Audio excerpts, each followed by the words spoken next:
जय श्री कृष्णा दोस्तों। आज हम पृष्ठ संख्या 190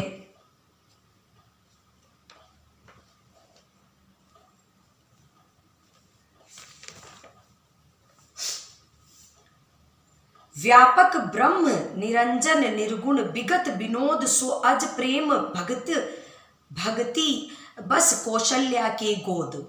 व्यापक ब्रह्म निरंजन निर्गुण विगत विनोद सो अज प्रेम भगति बस कौशल्या के गोद। सर्वव्यापक निरंजन माया रहित निर्गुण विनोद रहित और अजन्मा ब्रह्म है, वह प्रेम और भक्ति के वश कौशल्या जी के गोद में खेल रहा है। सोचिए, जिनको कोई भी माया नहीं लगती, जो विनोद यानी हंसी मजाक इन सबसे परे हैं, जो अजन्मे हैं, ब्रह्म है, वो आज शिशु का रूप धारण करके एक साधारण रानी की गोद में खेल रहे हैं, केवल उसके भक्ति विवश होकर। काम कोटि छविश्याम शरीरा नीलकंज बारिद गंभीरा अरुण चरण पंकज नख ज्योति कमल दलन ही बैठी जनु मोती। उनके नील कमल और गंभीर जल से भरे हुए मेघ के समान श्याम शरीर के करोड़ों कामदेवों की शोभा है। लाल लाल चरण कमलों में नखों की शुभ्र ज्योति ऐसी मालूम होती है जैसे लाल कमल में पत्तों पर मोती स्थिर हो गया हो। इनकी सुंदरता की व्याख्या की जा रही है तुलसीदास द्वारा। रेख कुलीस ध्वज अंकुश सोहे नुपुर ध्वनि सुनि मुनि मन मोहे। कटी किनकी उदर त्रिय रेखा नाभि गंभीर जान जेहि देखा। रेख कुशल ध्वज अंकुश सोहे नुपुर ध्वनि सुनि मुनि मन मोहे। कटी किंकनी उदर त्रय रेखा नाभि गंभीर जान जेहि देखा। चरणों के तलों में वज्र ध्वजा और अशंक के चिन्ह सुशोभित है। नुपुर पेजनी की ध्वनि सुनकर मुनियों का मन मोहित हो जाता है। कमर में करधनी और पेट पर 3 रेखाएं त्रिवली है। नाभि की गंभीरता तो वही जानते हैं जिन्होंने उसे देखा है। श्री हरि के इस प्रकार से वदन का विवरण दिया गया है इसमें कि किस प्रकार से उनके चरणों के तली में यानी कि उनके तलवे में वज्र ध्वज और असंख्य के चिन्ह सुशोभित हैं। इस प्रकार के चिन्ह आप जब श्रीमद् रामायण आरंभ करेंगे तो आपको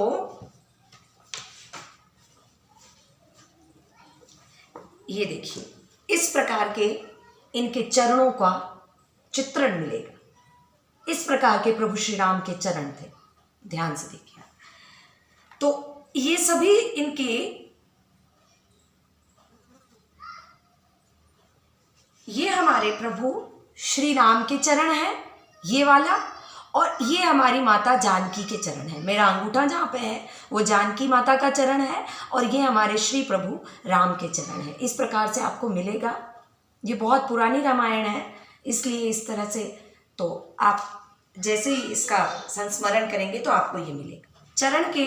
चरण में आपको तली में इस प्रकार के आपको निशान मिल जाएंगे। उनके पैरों में जो नुपुर बंधी हुई है अर्थात पायजेब बंधी हुई है, उनकी ध्वनि को सुनकर मुनियों का भी मन मोहित होता जा रहा है। वो है ना एक गीत श्री रामचंद्र के लिए, ठुमक चलत रामचंद्र बाजत पैजनिया, तो वो बहुत प्यारा लगता है। एक छोटा बच्चा जब पायल पहन के चलता है तो बहुत प्यारा, ध्वनि उसकी बहुत अच्छी लगती है। तो श्री रामचंद्र जी जब चलते हैं तो उनके पायजबों की ध्वनि मुनियों का मन मोहने वाली है। कमर में करधनी और पेट की 3 रेखाएं, कमर में उनके कमरबंद बंधी हुई है और उनके पेट पे 3 रेखाएं उभरी हुई है, प्लेट्स बने हुए हैं। और नाभि की विशेषता तो वही कह सकता है जिन्होंने उसे देखा हो। भुज विशाल भूषण जुति भूरी हिया हरी नख अति शोभा रूरी। उर मनिहार पदिक की शोभा ब्रिप चरण देखत मन लोभा।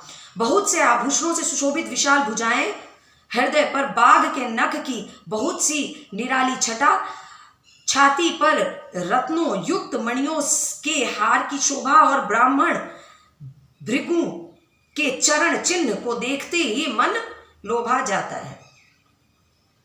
जब आप लड्डू गोपाल लाते हैं, मेरे पास भी है, मैं आपको दिखाऊंगी, उस लड्डू गोपाल के चेस्ट के ऊपर आप देखिएगा, छाती के ऊपर एक पैर का निशान बना रहता है। वो निशान श्री राम प्रभु के भी छाती पर दिख रहा है, जो कि भृगु ऋषि का क्रोध का एक प्रतीक था। कंबु कंठ अति चिपुक सुहाए, आनन अमित मदन छवि छाए, दुई दुई दसन अधर अरु नारे, नासा तिलक को बरेन पारे। कंठ शंख के समान उतार चढ़ाव वाला 3 रेखाओं से शोभित है। कोई भी दिव्य पुरुष यदि हो, या सक्षम पुरुष भी हो, या शुद्ध पुरुष भी हो, तो उनके गर्दन पे अगर आपको पता करना हो तो 3 तरह की रेखाएं बनती हैं। ये उनकी श्री राम प्रभु के गर्दन पर इसी प्रकार 3 रेखाएं बनी हुई हैं। और इस प्रकार की रेखा कोई अच्छे व्यक्ति के गर्दन पे भी मिलती है। मतलब एक संकेत है, उनके बराबर नहीं, एक संकेत है कि वो पुरुष भी शुद्ध हो सकता है।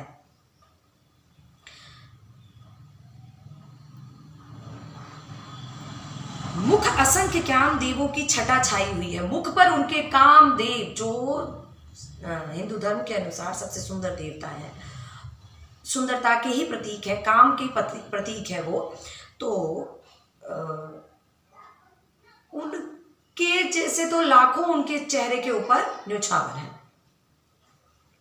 2 सुंदर दंतुलियां हैं, लाल होठ है, 2 दांत आए हैं उनके, और लाल होठ है उनके।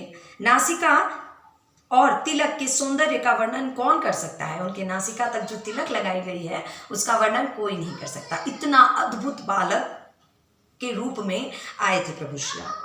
सुंदर श्रवण सुचारु कपोला, अति प्रिय मधुर तोतरे बोला, कंचन कच्च कुंचित गभु आरे, बहु प्रकार रची मातु सवारे। सुंदर कान और बहुत सी सुंदर गाल है, मधुर तोतले बहुत ही प्यारे लगते हैं। जन्म के समय से रखे हुए चिकने और घुंघराले बाल उनको माता के बहुत प्रकार से बनाकर संवार दिया है। माताओं ने जो उनके घुंघराले बाल हैं और चिकने यानी चमकदार बाल हैं, उनको बहुत प्रकार से वो सजाती हैं। हमारे बच्चे भी छोटे रहते हैं तो हम कई प्रकार से उसकी चोटियाँ, 2 चोटी या फिर तरह तरह के उसमें रबड़ लगाते हैं। माता जी भी अब उस समय में जो भी आभूषण बालों के लिए होते थे वो अपने पुत्रों को लगाकर सजाती संवारती रहती है। ये पेज नंबर 190 पूर्ण हो चुका है। हम पेज नंबर 191 पे कल आरंभ करेंगे। जय श्री कृष्णा, जय श्री राम।